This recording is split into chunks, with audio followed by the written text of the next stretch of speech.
Bonjour, soyez les bienvenus sur le plateau des écrans du savoir. Sur la 5e, nous allons ensemble passer une bonne heure.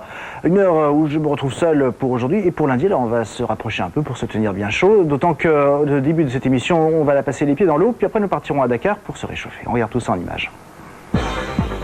En effet, risque majeur aujourd'hui s'intéresse aux grandes inondations. Chez nous, ce thème est d'une cruelle actualité. Aujourd'hui, notre série Risque majeur nous entraîne au Mozambique où quand le fleuve déborde, eh bien, il inonde des milliers de kilomètres carrés. Nous en reparlerons dans un instant. Créé en 1994 à Dakar, le réseau Journalistes en Afrique pour le développement et l'environnement a révolutionné le traitement de l'information rurale. C'est ce que nous dira Médias du Monde. Il est un de nos réalisateurs les plus talentueux, les plus surprenants, les plus dérangeants, les plus iconoclastes. C'est sans doute pour ça d'ailleurs qu'on goûte chacun de ses films comme un grand Bordeaux, soit religieusement, soit en faisant la fête. Il s'agit de Bertrand Blier. C'est aussi un grand dialoguiste. Et d'ailleurs, il est vrai que quand on regarde ses films, on goûte aussi au plaisir d'entendre les répliques. Certaines de ces répliques nous sont livrées dans un livre qui sort au Cherche Midi éditeur. Répliques et pensées d'ailleurs, l'occasion donc de revenir avec notre invité sur son plaisir des mots et de l'écriture. Mais tout de suite donc, nous partons au Mozambique avec un risque majeur consacré donc aux grandes inondations. À tout à l'heure. Je reviens un instant sur une inondation qui a failli engloutir purement et simplement l'un des plus beaux joyaux de notre humanité, de l'histoire de notre humanité. Il s'agit des temples de Nubie en Égypte. Rappelez-vous, en 1954, le président Nasser ordonne la construction du barrage d'Assouan. Le problème, c'est que cette construction allait purement et simplement donc détruire, enfin engloutir sous les eaux le temple d'Abou Simbel. Heureusement, une femme, Christiane Desroches-Noblecourt, une grande égyptologue, à force de foi et de persuasion, réussit l'impossible en les sauvant purement et simplement avec pour seul moyen le démantèlement du temple. C'est-à-dire que comme un grand puzzle, ils ont purement et simplement coupé en cubes de 20 tonnes chacun. L'opération a duré quand même pratiquement 20 ans et au bout du compte, eh bien aujourd'hui encore, on peut donc visiter ce temple comme si de rien n'était. Le problème ayant été que ce temple est imbriqué dans la montagne et donc le démantèlement n'était pas simple. Alors cette histoire fabuleuse est reprise dans ce livre, La Grande Nubiade, le parcours d'une égyptologue chez Stock Pernou, avec d'ailleurs l'évocation aussi du temple de Philae qui avait été lui aussi touché par les inondations lors de la construction d'un autre barrage au début du XXe siècle. Le temple de Philae ou encore temple d'Isis a lui aussi été sauvé, ce qui permet aujourd'hui de le voir dans de bonnes conditions, quelques centaines de mètres plus loin. Alors, si l'Égypte vous fascine, eh bien, nul doute que ce que je vais vous présenter maintenant va tout simplement vous ravir. Il s'agit d'un DVD-ROM. Égypte, voyage au pays des pharaons. Un DVD-ROM compatible Mac PC, le voici, qui revient bien sûr sur l'Égypte d'hier et d'aujourd'hui, sur son histoire. Plus de 500 photos avec commentaires sont reprises. Et puis, vous avez également 10 itinéraires touristiques clés en main qui vous sont fournis. Et puis, si vous n'avez pas la possibilité de lire les DVD-ROM, les écrans du savoir ont tout prévu, voici le CD-ROM, avec lui aussi la version Mac et PC, les initiés comprendront. Puisque nous parlons d'inondation, c'est l'occasion aussi dans les écrans de revenir sur cette catastrophe qui a touché la baie de Somme depuis plusieurs semaines, avec, puisque la décrue semble s'amorcer enfin, une belle idée de balade pour cet été, en famille. Vous allez découvrir tout cela en images avec d'abord ce premier guide, Balade nature en baie de Somme. C'est aux éditions Dakota, avec un guide d'observation des animaux. Il reprend donc les plus beaux sites naturels là-bas. Des cartes IGN vous sont fournies, donc soyez rassurés, vous ne vous perdrez pas.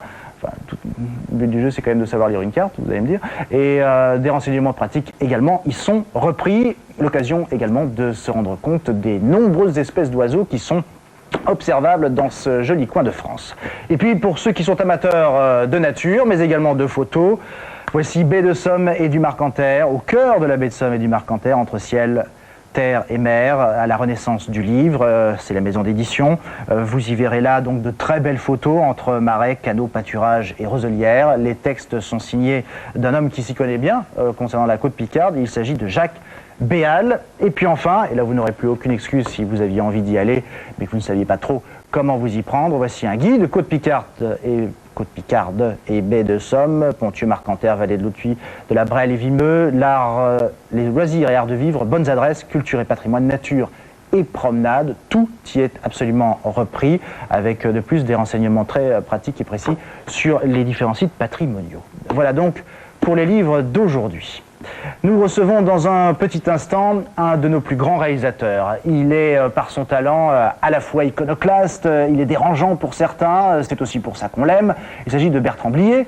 Nous allons parler avec lui d'écriture aussi, surtout, pas que d'images, avec ce livre qui vient de sortir aux éditions du Cherche Midi, Pensées et répliques, tant il est vrai que les films de Blier sont aussi pour beaucoup le plaisir d'entendre ces répliques finement ciselées.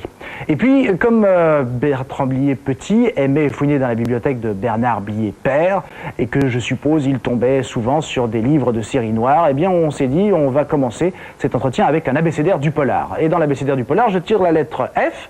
F comme folie, tant il est vrai que dans les films de polar et dans les livres de polar, la folie est souvent présente, et chez Blier parfois aussi.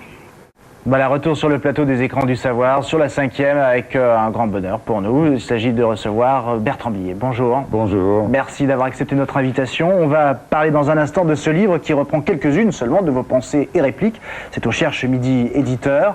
Je vous avouerai que toute l'équipe a pris grand plaisir à se replonger dans des souvenirs aussi, puisque forcément ça évoque également des souvenirs. Mais auparavant, une réaction au documentaire que nous avons vu sur cet abécédaire du polar. Je disais tout à l'heure, je me suis peut-être un peu avancé, que sans doute petit, vous alliez fouiner dans la bibliothèque de votre père et que peut-être aussi vous étiez tombé sur certains polars. C'était mieux que ça.